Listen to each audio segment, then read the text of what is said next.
Stalin sir சொன்னாங்க, இந்த மாதிரி உங்களுக்கு நாங்கள் பணி நிரந்தரம் பண்ணுறோன்னு தான் சொல்லி எங்களுக்கு வாக்குறுதி கொடுத்தாரு.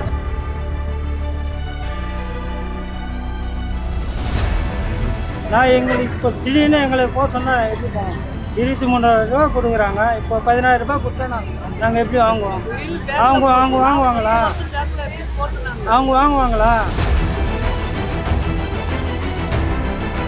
வந்து பார்க்குறாங்க, இவங்க எங்களை கண்டுக்கவே இல்லை. எல்லாருமே வராங்க, ஆனால் அவர் மட்டும் வரல, ஐயா வரல. அந்த நான் எங்களை கேட்கல.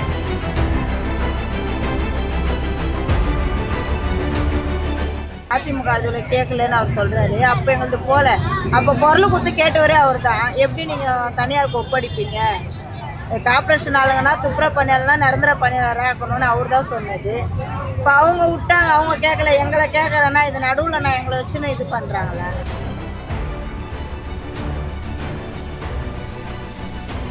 மேயர் பெரிய என்ன சொல்கிறாங்கன்னா, உங்களை வந்து கூட சாப்பிட்டாங்க, முக்கியத்துவம் கொடுத்தாங்க, சமூக நீதியாச்சுலாம் சொல்கிறாங்க. இவ்வளோலாம் செஞ்சுவங்க, இப்போ இதில் ஏன் முக்கியத்துவம் கொடுக்கல?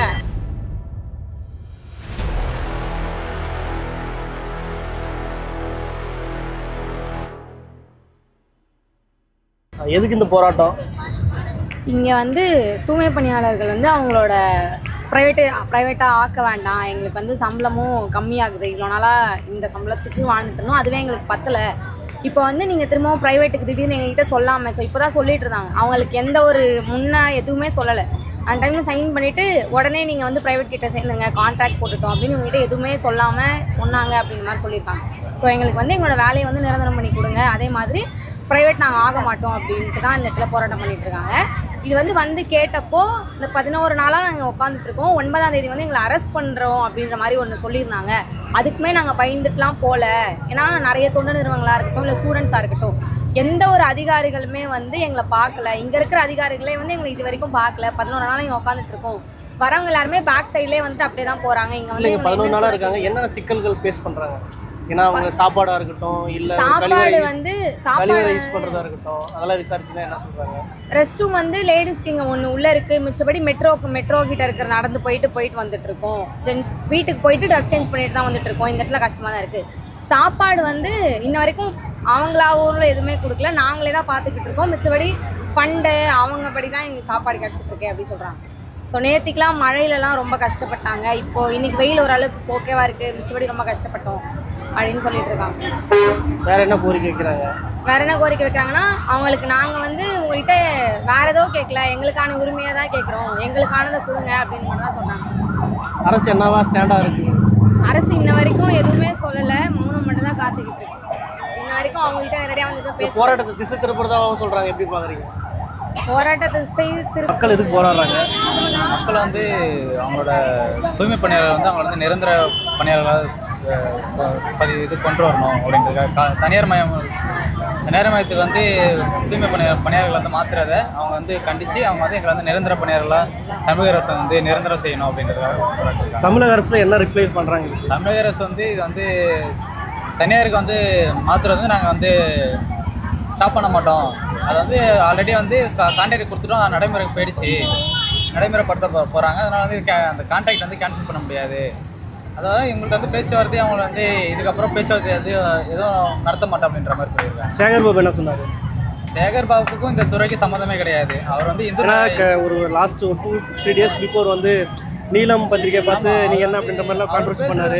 அதே சமயம் திமுக சைட்லேருந்து ஐடி விங் வந்து நாயின்னு சொல்கிறதா இருக்கட்டும், இந்த மாதிரியான கான்ட்ரவர்சியெலாம் பேசுகிறது, இந்த திசை திருப்புறதுக்கான நிறைய வேலைகள் செய்கிறதா சொல்லுவாங்க. இது வந்து ஒரு சாதி ரீதியானது இது உழைக்கும் மக்களோட போராட்டத்தை வந்து ஒரு சாதி ரீதியான அடிப்படையில் வந்து திசை மாற்றி விட்டு இதை வந்து கொண்டு போகலாம். எப்படி சொல்கிறீங்க சாதி ரீதியான? இல்லை, ஒரு நீளம் வந்து ஒரு கேள்வி கேட்குறாங்கன்னா நீங்கள் வந்து இது வந்து ஒரு ப்ரெஸ், நீங்கள் உங்களுக்கு நான் பதில் சொல்லணும் அப்படின்றத சொல்கிறது வந்து அவரோட ஆதிக்கம் வந்து இதில் வந்து ஒரு முதலாளித்துவ ஆதிக்கம் வந்து அவர் வந்து அதிகாரத்தை வந்து பயன்படுத்துகிறாரு. உழைக்கும் மக்கள் வந்து பெரும்பாலும் வந்து இங்கே தூய்மை பணியாளர்கள் யார் இருக்காங்கன்னா மோஸ்ட்லி வந்து தலித் மக்களாக தான் இருக்காங்க. அதை வந்து ஒரு நீளம் போன்ற ஒரு சமூக செயற்பாட்டில் இருக்கிற ஒரு ப்ரெஸ் வந்து கேட்குறப்ப யூடியூப்ல வந்து அது கேட்குறாங்க. அதுக்கு வந்து அவங்க வந்து ப்ரெஸ்ஸாக இல்லாட்டினா ஒரு குடிமகனாக அவங்க கேட்குறதுனாலும் அடிப்படையில் அவங்க வந்து பதில் சொல்லணும். நான் உங்களுக்கு சொல்ல மாட்டேன் அப்படின்றது வந்து அவரோட மனநிலையை காமிக்குது. இதில் வந்து திமுக போட ஐடி விங் வந்து பெரும்பான்மை வந்து அது வந்து உழைக்கும் மக்களுக்கும் தலித் மக்களும் அவ்வளோ எந்த ஒரு சப்போர்ட்டும் பண்ண மாட்டாங்க. அது வந்து அதுவும் திமுக அரசுக்கு எதிராக அவங்க வந்து செயல்படுறாங்க, ஒரு போராட்டத்தை கண்டித்து கொண்டு வராங்கன்னா அது வந்து அவங்களோட ஐடி விங் வந்து திசை மாற்றி வந்து இது ஒரு போராட்டமே இல்லைன்ற மாதிரி தான் கொண்டு வரதும் பார்க்குறாங்க. இது நோக்கம் என்னன்னு நினைக்கிறீங்க? இது நோக்கம் வந்து ஃபுல்லாக வந்து போராட்டத்தை கழிச்சிட்டு இது வந்து தனியார் மையத்தை வந்து கொண்டு வரதுக்கும் இது தூய்மை பணியாளர்களுக்கு வந்து அரசு பணியாளர்களாக அரசு பணியாளர்கள் கொண்டு வராமல் அவங்களுக்கு வந்து மாத சம்பளம் 12,000 15,000 இந்த மாதிரியான கொண்டு போயிட்டு அவங்களோட வாழ்வாதாரத்தை வந்து பாதிக்க கொண்டு போகிற நோக்கமாக. உங்களை தேடி ஸ்டாலின் ஒரு திட்டம்லாம் எடுத்து வராது, ஆனால் இதெல்லாம் அதில் வராதா? இந்த இதெல்லாம் அதில் வருமானம் வந்து ஸ்டாலின் தான் சொல்லணும். ஏன்னா இன்னும் இன்னும் ஒரு 5-6 மாதத்தில் நெக்ஸ்ட் இயரில் வந்து உங்களோட தேடி ஸ்டாலின் அதை கண்டிப்பாக வருவார். அப்போ வந்து அவர் பதில் சொல்லுவார்னு நான் நினைக்கிறேன். என்ன கோரிக்கை வச்சு நீங்கள் போராட்டம் பண்ணிட்டு தான் சொல்கிறேன். என் பேர் சசிகலா. இது 2010 வேலைக்கு வந்தேன். இன்னைக்கு 14 வருஷம் அது வேலைக்கு வந்து. இன்னைக்கு 14 வருஷம் வேலைக்கு வந்து இந்த 14 வருஷமும் நாங்கள் கொரோனாலையும் இந்த புயல் மழையிலையும் காற்றுலையும் இன்னும் ஒரு நாள் கூட நாங்கள் லீவ் போட்டால் ஆஃபீஸில் திட்டுவாங்க. வேலை அவங்க பரம்பரைக்காரர் வரலன்னா நீங்கள் வரணும்னு சொல்லுவாங்க. அதனால் அவங்க பயந்துக்கின்னு வேலைக்கு நாங்கள் வந்துடுவோம்.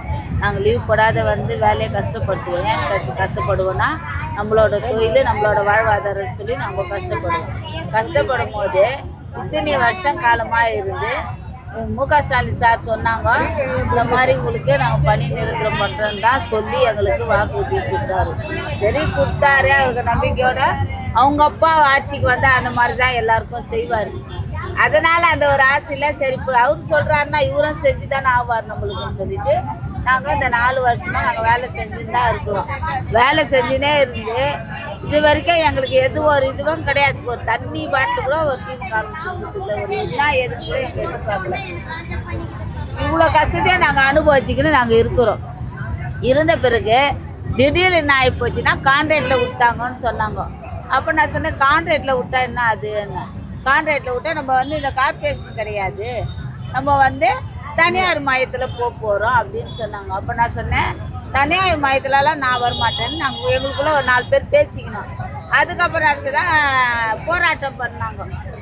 அம்பத்தூரில் போராட்டம் பண்ணினாங்க. ஒரு 4 லேடிங்க உண்ணாவிரதம் இருந்தாங்க.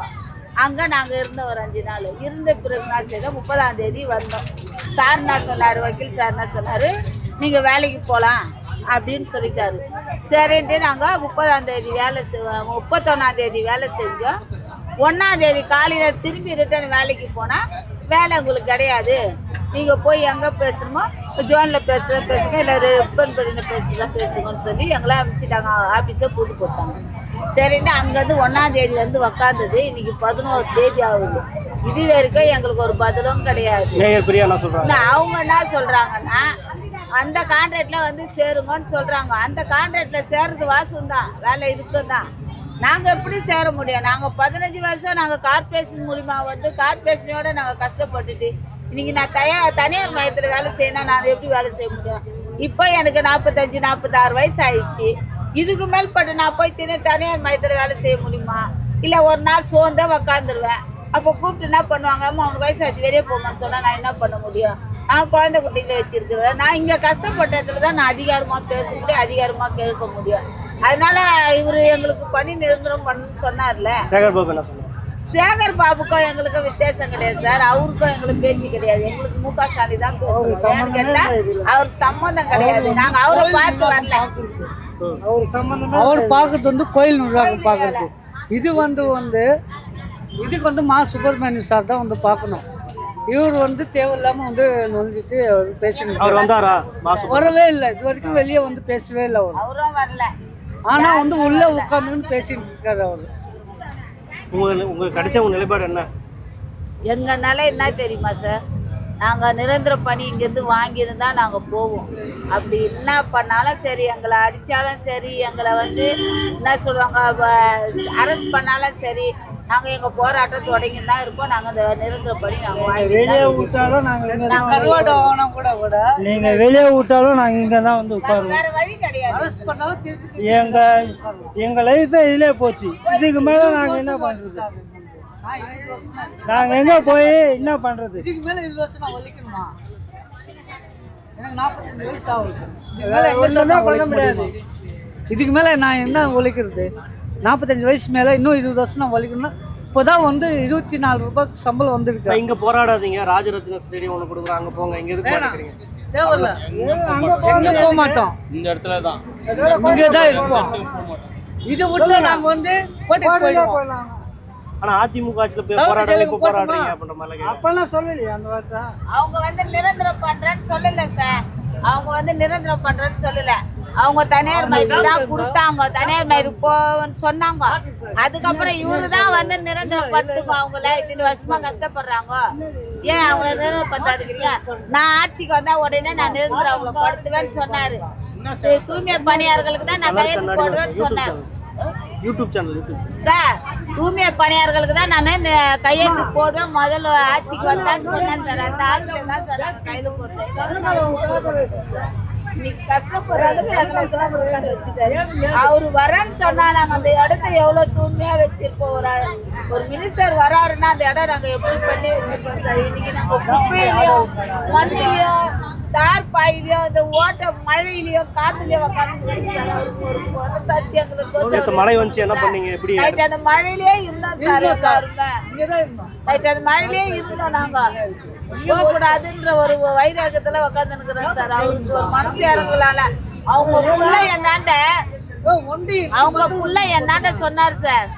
எங்க சொன்னாருன்னா சிந்தாதியாரிப்பேட்டையில நாங்க அவர் வந்திருக்கிறாரு, நாங்க வேலை செய்யறோம் அவர் கோசம்.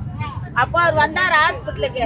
அப்ப நான் கேட்டதுக்கு அவர் சொன்னாரு, என்ன சார் நாங்க 3 வருஷமா கஷ்டப்படுறோம், எந்த ஆட்சியும் எங்களுக்கு ஒன்றும் பண்ணல, நீங்க வந்துட்டீங்க எங்களுக்கு சந்தோஷமா இருக்குதுன்னா நான் தலைவர்கிட்ட சொல்லி இருக்கிறோம், தலைவர் உங்களுக்கு நடவடிக்கை எடுக்கிறேன்னு சொல்லிக்கிறாருன்னு அவர் சொன்னாரு சார். நாங்க அந்த சந்தோஷத்துல தான் ஒரு நாள் வேலை செஞ்சோம். நான் அதுக்கப்புறம் அவர் இந்த மாதிரி எங்களை பண்ணுவார்னு தெரியல சார். அவரு கொஞ்சம் தயவுசெய்து அவர் எங்களுக்கோசம் நன்மை நல்லதே செஞ்சாருன்னா அவரு காலுக்கு கோடி புண்ணியம் கொடுப்போம் சார். நாங்கள் என் பேர் வசந்தகுமார், 58 டிவிஷனில் வேலை செய்கிறேன்.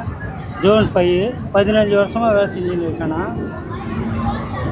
நான் சேரும்போது எனக்கு வயசு 30, இப்போ எனக்கு 45 வயசு ஆகுதுண்ணா. இந்த 45 வயசு 15 வருஷமாக எனக்கு இதே வேலை, என் லைஃபே இதில் தான் விட்டேன். இப்போ எங்களை அங்கே போய் கான்ட்ராக்டில் போய் சேர சொன்னால் எங்களால் முடியுமா? இந்த 15 வருஷம் சர்வீஸை நாங்கள் எங்கே போகிறது சொல்லுங்கள்? இன்னும் ஒரு 3 வருஷத்தில் உனக்கு வயசாச்சு, வா வெளியே போயிடுவா அப்படின்னுவாங்க. நாங்கள் எங்கே போகிறது சொல்லுங்கள்? நாங்கள் உங்களை என்ன பர்மிட்டாக பண்ண சொல்கிறோம்? எங்கள் வேலை எங்களுக்கு கொடுங்க, நாங்கள் சந்தோஷமாக செஞ்சுட்டு போகிறோம். அதே சம்பளம் கொடுத்தாவே போதும்ண்ணா. யார் இங்கே வேலை செய்கிறவங்க யாராச்சும் அங்கே போய் வேலை செய்கிறாங்கன்னா ஒருத்தர் சொல்லுங்கள், யாருமே போக மாட்டாங்க. எல்லாருமே வயசானவங்க இருக்காங்க, எல்லாருமே இருக்காங்க. வயசானவங்க 25 வயசு பசங்களும் இருக்காங்க, 56 வயசு இருக்காங்க, 60 வயசானவங்களும் இருக்காங்க. யாரும் போக மாட்டாங்க. ஏன்னா அவ்வளோ கஷ்டப்பட்டு இருக்கோம். கஜா புயலேருந்து வரதா புயல், கொரோனா குப்பை நான் தானே எடுத்துகிட்டு போகிறது. கொரோனா குப்பை நான் தானே எடுத்துகிட்டு போகிறது. எல்லாத்துக்கும் இங்கேருந்து எடுத்துகிட்டு போவேன். 53 டிவிஷன்லேருந்து கொடுங்கூருக்கு போய் அது பாசிட்டிவ் வருவேனா நான் தான் எடுத்துகிட்டு போகிறது, வேறு யாரும் எடுத்துகிட்டு போக மாட்டாங்க என் டிவிஷனில். அது எல்லாருக்குமே தெரியும்.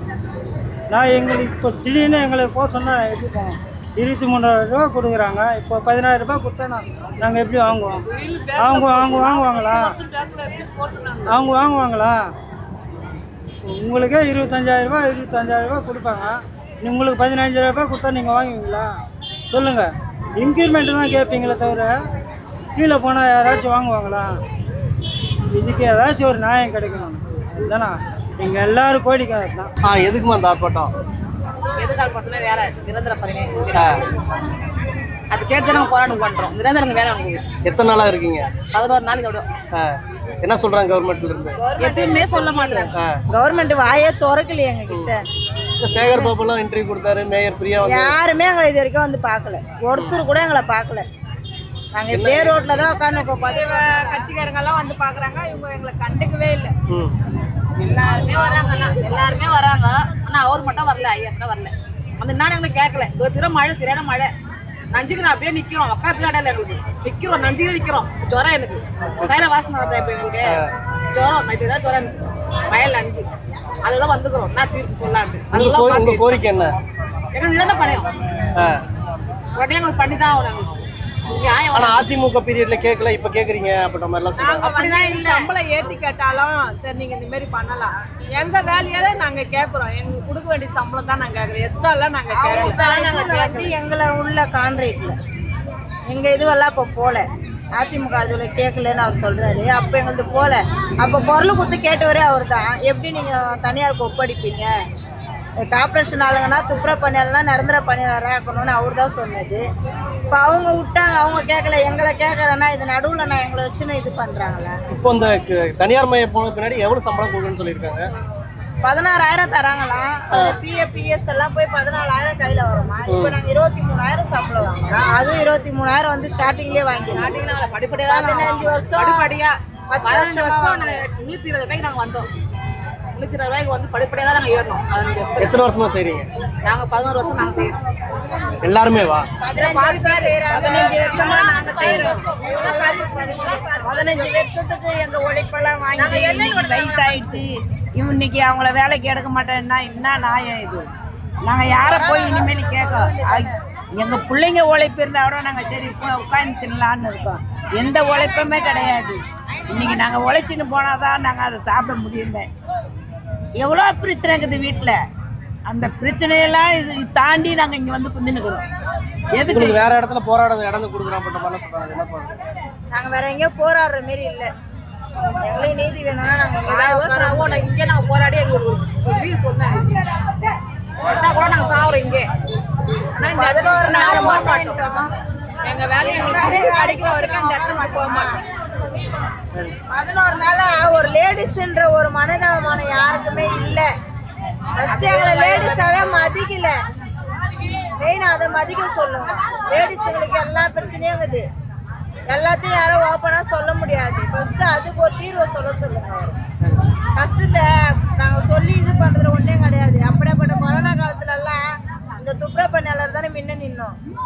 மீதி யாருன்னா முன்ன நின்னாங்களா? உயிரை பணியை வச்சு நாங்கள் செய்வோம். மேயர் என்ன சொல்றாங்கன்னா உங்களை வந்து கூட சாப்பிட்டாங்க, முக்கியத்துவம் கொடுத்தாங்க, சமூக நீதி ஆட்சிலாம் சொல்றாங்க. இவ்வளோலாம் செஞ்சுவங்க. இப்போ இதில் ஏன் முக்கியத்தொகை கொடுக்கல? எங்களுக்கு கூட சாப்பிட முக்கியத்தொகை கொடுத்துவங்க. எங்க நிரந்தர பணிக்கே முக்கியத்தொகை கொடுக்கல. மேயர் இவ்வளோ லேடிஸ் உட்காந்துருக்காங்களே, ஒரு ஆறுதலுக்காவது எங்ககிட்ட வந்து பேசுனாங்களா? அவங்க அந்த சைடே போறாங்க, அந்த சைடே வராங்க. பெண்ணை பத்தி யோசிக்கலன்னா அப்புறம் மற்றவங்க எப்படி யோசிப்பாங்க? பெண்ணு தானே அவங்க. எங்களுக்கு இருக்கிற அத்தனை பிரச்சனையும் அவங்களுக்கு இருக்கும். அவங்களே எங்களை பற்றி யோசிக்கல. இன்ன வரைக்கும் எங்களை வந்து என்னன்னு ஒரு வார்த்தை கேட்கல. அவங்க செய்யல அது ஒரு வாக்குறுதி. அவங்க கோரிக்கை என்ன? நீங்கள் எதுக்கு இப்படி உட்காந்து இருக்கீங்க? உங்களுக்கு என்ன தேவைன்னு கேட்கணும்ல. ஒரு எலெக்ஷன் டைம்னா எங்களை மறந்துடாதீங்க, நாங்கள் எல்லாமே நிற்போம், மக்களுக்காக நானுன்றாங்க. கட்சியில மக்கள் நடுத்தரில் நிற்க வைக்கிறாங்க. ஃபஸ்ட்டு அதுக்கு ஒரு கோரிக்கையை சொல்லுங்க. போராட்டம் என்பது ஆகஸ்ட் 1 தொடங்கியிருக்கு. என்ன காரணம் அப்படின்னா, சென்னை மாநகராட்சி நிர்வாகம் ஏற்கனவே NULM என்ற திட்டத்தின் அடிப்படையில் 10 ஆண்டுகள் மேலாக மாநகராட்சி தொழிலாளர்கள் வேலை செஞ்சுட்டு வராங்க. அவர்களை ஆகஸ்ட் 1, 2025 ராக்கி என்ற ஆந்திர தனியார் நிறுவனம் 2300 கோடி திட்டத்திற்காக இந்த தொழிலாளர்கள் இனிமேல் NULM திட்டத்தில் நீங்கள் வேலை செய்ய முடியாது, இந்த ராக்கி நிறுவனத்தில் தான் வேலை செய்யணும் அப்படின்னு மாநகராட்சி நிர்வாகம் உத்தரவிட்டிருக்கு. அந்த உத்தரவை ரத்து செய்யணும். மீண்டும் NULM திட்டத்தின் அடிப்படையிலே நாங்கள் பணியாற்ற வேண்டும் என்ற கோரிக்கையின் அடிப்படையில் தான் இந்த போராட்டம் நடந்துகிட்ருக்கு. பேச்சுவார்த்தை கிட்டத்தட்ட 7 முறை பேசியாச்சு. அமைச்சர் சேகர் பாபு, மாநகராட்சி மேயர் பிரியா, அப்புறம் மாநகராட்சி ஆணையர் குமரகுருபரன், அப்புறம் தொழிலாளர் துறை ஆணையர் வீரராகவன், அப்புறம் KN நேரு உள்ளாட்சித்துறை அமைச்சர், இப்படின்னு அனைவரும் பேசியிருக்காங்க.